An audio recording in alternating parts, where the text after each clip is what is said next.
महाभारत की कहानी में ना कई ऐसे मूड आते हैं जहां एक छोटी सी मामूली सी लगने वाली घटना एक बहुत बड़ी तबाही की वजह बन जाती है।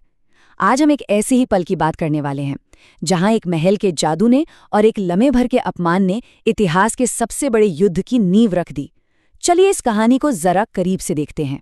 देखिए, ये शब्द सिर्फ एक कहावत नहीं है, बल्कि ये कहानी है उस अपमान की जिसने कुरुक्षेत्र के युद्ध का बीज बोया था। एक ऐसा अपमान जो सिर्फ एक इंसान पर नहीं, बल्कि एक पूरे के पूरे युग पर भारी। तो कहानी की शुरुआत होती है पांडवों के वनवास से लौटने पर। जब सबको पता चला कि वो तो जिंदा हैं, तो हस्तिनापुर में हलचल मच गई। सालों की दुश्मनी के बाद आखिरकार दबाव में आकर राजा धृतराष्ट्र को पांडवों को उनका हक देना ही पड़ा, राज्य का एक टुकड़ा। अब देखिए, पांडवों को मिला क्या? खांडवप्रस्थ नाम की एक बंजर और वीरान जमीन। दुर्योधन को लगा, अरे इस जंगल में ये लोग क्या ही कर लेंगे, लेकिन कृष्ण और देवताओं के आर्किटेक्ट मय की मदद से उन्होंने उस राख को एक ऐसे शानदार राज्य में बदल दिया जिसका नाम पड़ा इंद्रप्रस्थ। इंद्रप्रस्थ की जो सबसे बड़ी शान थी ना, वो था उसका राजमहल, जिसे दुनिया माया सभा के नाम से जानती थी।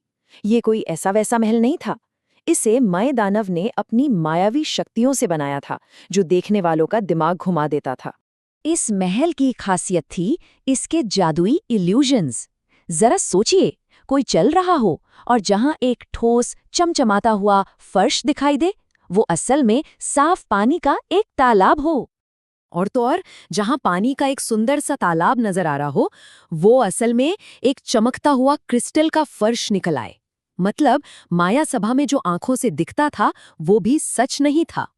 यही नहीं, जहां एक खुला दरवाजा दिखता, वहां असल में एक ठोस दीवार होती, और जहां दीवार नजर आती, वहां से निकलने का रास्ता होता। ये मायावी भ्रम ही इस महल की पहचान थे, और यही एक बहुत बड़े अपमान की वजह भी बनने वाले थे। इंद्रप्रस्थ की शान और पांडवों की शोहरत दूर दूर तक फैल गई।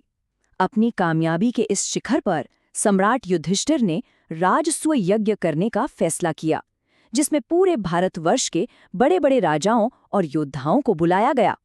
तो इन्हीं मेहमानों के बीच हस्तिनापुर से दुर्योधन भी पहुंचा। वो पांडवों की इस बेमिसाल तरक्की को अपनी आंखों से देखने आया था, और सच कहूं तो उसके दिल में सम्मान से ज्यादा जलन की आग थी। और अब कहानी उस मोड़ पर पहुंचती है जहां से सब कुछ बदल गया। दुर्योधन माया सभा की चकाचौंध को देख तो रहा था, लेकिन उसका घमंड और उसकी जलन उसकी आंखों पर पर्दा डाले हुए थे। महल में घूमते घूमते उसे एक जगह बड़ी चमकदार जमीन दिखाई दी। उसे लगा कि वो क्रिस्टल का फर्श है, और वो पूरे अभिमान के साथ उस पर आगे बढ़ गया।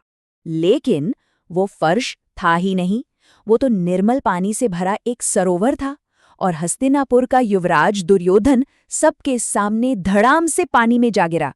एक पल के लिए वहां सन्नाटा छा गया, और फिर वो हुआ जिसने इतिहास की दिशा ही मोड़ दी। वहां मौजूद कुछ लोगों के साथ द्रौपदी भी हंस पड़ी, और उनके मुंह से निकले शब्द दुर्योधन के दिल में जहर की तरह उतर गए। ये सिर्फ दुर्योधन का अपमान नहीं था, ये उसके नेत्रहीन पिता राजा धृतराष्ट्र का भी अपमान था। भरी सभा में हुआ ये अपमान दुर्योधन के लिए बर्दाश्त से बाहर था। उसका चेहरा शर्म और गुस्से से लाल हो गया। बस उस एक पल में उसकी जलन एक भयानक बदले की आग में बदल गई। उसी पल पानी में भीगे हुए अपमानित दुर्योधन ने मन ही मन एक कसम खाई। ये अब सिर्फ पांडवों से जलन नहीं थी, ये एक ऐसी नफरत बन चुकी थी जो सब कुछ जलाकर राख कर देने वाली थी। इस घटना का असर फौरन हुआ। दुर्योधन ने पांडवों को पूरी तरह से बर्बाद करने की कसम खा ली। वो सीधा हस्तिनापुर लौटा और अपने कुटिल मामा शकुनी के साथ मिलकर एक ऐसा जाल बुना जो पांडवों के सर्वनाश का रास्ता तैयार करने वाला था। दुर्योधन और शकुनी ने पांडवों को नीचा दिखाने के लिए एक ऐसा खेल तैयार किया जो किसी भी युद्ध से ज्यादा खतरनाक था। एक ऐसा खेल जिसमें दांव पर सिर्फ राज्य और धन नहीं, बल्कि पांडवों का सम्मान, उनके भाई और आखिर में द्रौपदी की इज्जत लगने वाली थी। वो थी महाभारत की सबसे विनाशकारी घटना, द्यूत सभा।